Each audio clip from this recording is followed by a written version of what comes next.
Wanna play a real Zelda game? Sorry, no can do, not here anyways. By Psycho Penguin.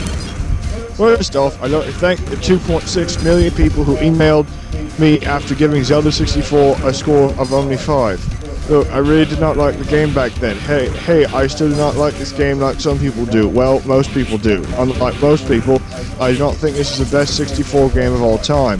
Hell, it isn't even in my favorite 20 Nintendo 64 game list. As a matter of fact, if it wasn't for the stupid dungeons in Quest, I'd probably like Quest better.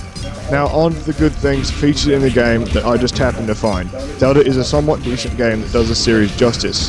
The graphics are quite good and stuff, but do not expect a godlike fun game like most people and magazines describe. It's good, but overall it's my second worst of the Zelda games. Stupid Link's Awakening, ... Do not think I am biased against Nintendo, please, because I really am not biased against either Nintendo or the Zelda series. I enjoyed the original Zelda, Zelda 2, and the incredible Zelda Link to the Past, but I just could not get into Ocarina of Time. I really do not know why this is true, but I wrote a very long review about it, because I did expect to somewhat enjoy this game, but I was rather disappointed with the experience. I might be the only person to play this game that did not like this game that much, but that is my own opinion. You'll probably end up loving it too, but just be warned there is at least one person out there that did not like it. I did not enjoy the storyline in this game, one bit. The storyline is confusing and terrible. Yes, I am not stupid, thanks to all the people who called me Squaresoft lover only, because I'm not really a huge fan of Squaresoft to the point where I only like Squaresoft storylines. After all, I really enjoyed the storylines in Star Ocean 2 and Breath of Fire 3. But this storyline isn't good at all. Yet somehow people think it's cool that Link travels back in time. What, a real time travel game? They Chrono Trigger on the Super NES instead. Yes, I know it's a Squaresoft game, but it's still a great game. Okay, so the graphics are good, sure, but what do you expect? This is the Nintendo 64's most important game. It better have good graphics. The enemies are intricately designed and the sprawling dungeons are huge and full of graphical detail. Sadly enough, I think Nintendo spent a little bit too much time working on the graphics in the game, not enough time working on the other stuff in the game, and it really shows. First off, let me tell you about the dungeon designs in this game. I just have to bring this up. The designs are awesome, as they feature incredible backgrounds and sprawling, well-designed enemies and characters. I really like the boss designs of the game as well, and I especially enjoy the fact the bosses were not only so large and massive, but the fact that they were also so well detailed. This is definitely a good thing in my opinion, and I think Nintendo did a wonderful job with the dungeon designs. Plus, the graphics are great as well, as the backgrounds in the game are especially well varied. Expect a lot of RPG fare when it comes to backgrounds. For instance, towns, etc. are featured in the game, as are things like forests, etc.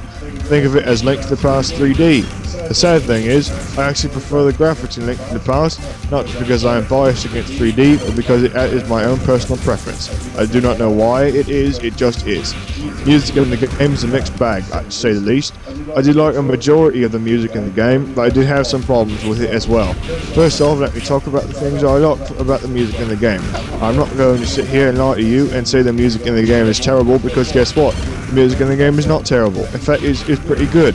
I like most of the tunes in the game. In fact, Nintendo did a great job with them. So, the music that is featured in the game is good. What I have a problem with? The music is not featured in the game. Maybe if Nintendo had the nerve not to include the classic Zelda theme from the previous Zelda games. You know the theme I am referring to here. I'm not going to try to sound like a huge geek here, but I actually like that theme featured in the original Zelda games, so I was rather disappointed when I did not hear it all throughout the game. That's, like, not true. It's all over the game. That's my thought. Sound effects in the game are rather interesting. The main sounds you will hear are pretty interesting. The two main ones you will hear are Link's voice acting and actions and the fairy's voice. The fairy's voice is very funny. I like how she says wake up whenever you stop a little bit. She sounds awesome and I crack up every time I hear her, because she really does sound like a little girl, which is what most people think fairies are to begin with. The sound effects are pretty good, although they are nothing special. I am not the world's biggest fan of the analog stick. I wish this game used a directional pad as well, then it will be easier to control. Trying to climb over anything is a chore, and the lack of a jump button really hurts. Sure, you can jump automatically when you have to. What if you want to jump over an enemy? Nope, sorry. I'm rather frustrated by this control element, because it does not provide you with full freedom. The camera system in this game is great, however, and unlike the camera system in certain other games, I really had no problem with the camera in this game. The only time it got a little out of focus is when it would go up against a wall and then swing back to you, and that got rather annoying. Otherwise, I am pleased to say the camera in the game works well and does not interfere with your gameplay that much, but it still does somewhat, but it is not that bad. Now, I will talk about the thing that disappointed me most about Ocarina of Time, the actual gameplay. I'm not going to say this was a horrible game, because in fact it was not. I still gave it a score of 3 out of 10 though. I actually enjoyed playing this game somewhat. I will now talk about some of the good points I found in this game. Wow. So he's finally going to talk about what disappointed him, even though he just spent like telling us that the graphics and the sound and the music were all great. So he's going to talk about what's bad, and now he's going to talk about what's good. The number one thing I enjoy about this game were the mini-games. I really had an outstanding time playing through these mini-games, although they do not seem to show up enough, only scatter around a few times throughout the game. I really love the mini-games. There's one, especially stuff like the bowling game. I felt it added a lot of depth to a game that didn't really need much depth, but it did add a fun factor, which is always a plus. Another good thing I found about this game was the dungeons in the game. As some of you may know, I have always been a huge fan of the dungeons in the Zelda series, so I expected the dungeons in Ocarina of Time to be really good, especially considering the fact this was supposed to be the Zelda series' best game yet. And the dungeons were great for the most part, especially the water temple with the various mazes. I did find the faults with them though, which I will address in a minute. You heard the good points in this game. Yes, I did find 2 points in this game which I felt were good, which always count for something. I especially enjoyed the fun and very many games featured in the game. However, as you may expect, I found a lot of faults in the game. Let me discuss those now. First off, this game is just like Final Fantasy VIII in my opinion. Take a popular series, make a whole bunch of gameplay changes, release it to an adoring public who fit and realise the serious faults in it. I found a lot of problems in this game, mainly the whole weapon and item system. I was really fed up with the items in this game, personally. Deku Nuts and Deku Sticks, please, it's not my idea of fun. Remember the good old days when you could beat the game with bombs and candles? Those days are long gone. I have forced to collect such crap as Deku Nuts and Deku Sticks. It got really annoying after a while, and I did not like the items in the game at all. Another major problem I found with the game is that it's too unbalanced. I don't know what it was about the game, but a lot of it was rather boring. I spent at least 60% of my time playing through the game wandering aimlessly around the dungeon forest whatever I was in, but for what? Just to find some rupees. Shigeru Miyamoto may have wanted to make a perfectly designed game, but in a lot of dungeon and stage design in the game are great, but they could have been better and more balanced. Finally, while I hate to compare this game to any of the older games in the series, I feel as if I must here. I really did not like this game at all, especially when compared to the older games in the series. All sense of exploration in the game seems to be gone. I remember when I stayed up at late nights playing through the original Zelda just to get a candle or a raft. Unfortunately, there's no such stock in this game. It just did not have the same feeling. I did not have the same exact feeling, but it could have been put together a little better. You'd want to play it through to the end, and then you'd end up using this game as a doorstop or something. It simply does not provide the player with as much replay value as I would have expected.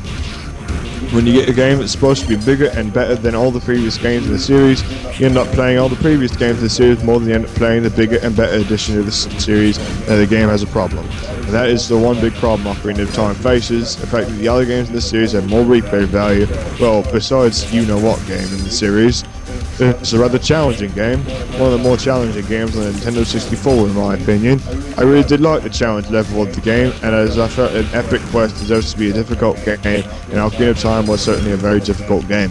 It was not the most challenging game ever, but I do admit that I had a lot of problems completing it, especially the various dungeons, etc. The bosses were pretty challenging as well. Playing through this game is about as much fun as trying to break into Kevin McAllister's zone, and about as painful. Don't even bother. And people who love this game, it isn't worth playing through 100 hours of gameplay. The only game that is good enough to play on Nintendo 64 for that long is GoldenEye, unless you're dating Britney Spears or Jennifer Lopez, of course. But of course, if you were dating them, you wouldn't be wasting your time reading this review, right? Smiley face. I was very disappointed with the way this game turned out, and I felt it should have been so much better than what it ended up being. I was really let down by the whole experience, and I felt the game provided me with very little instances of fun. Although some parts of the game are actually pretty fun once you get into it, the exploration aspect is not fun, however. Good points. It is not as long and tedious as the King Broccoli review. The graphics in the game are really good. The music is featured is great and fun and very mini games. Not so good points. I am not King Broccoli. That might be a good point to some. The classic Zelda theme is not featured. The game really disappointed me. It was just not much fun for me. The replay value in the game sucked. I run down the ratings. Storyline 2.1 out of 10. Graphics 9.3 out of 10. Music and sound effects 8.3 out of 10. Gameplay and control 3.3 out of 10. Replay value a little below average. Challenge way above average. Overall 3.4 out of 10. The last line, I am not King Broccoli, and this is not a classic game in my eyes. Was that one review? That was one review. My God! Yeah, I know, right? Dear Lord! I like how it's like, okay, the graphics are good, the music is good, the minigames are good, the dungeons are really good, and there wasn't as much exploration as I wanted, except there was too much exploration.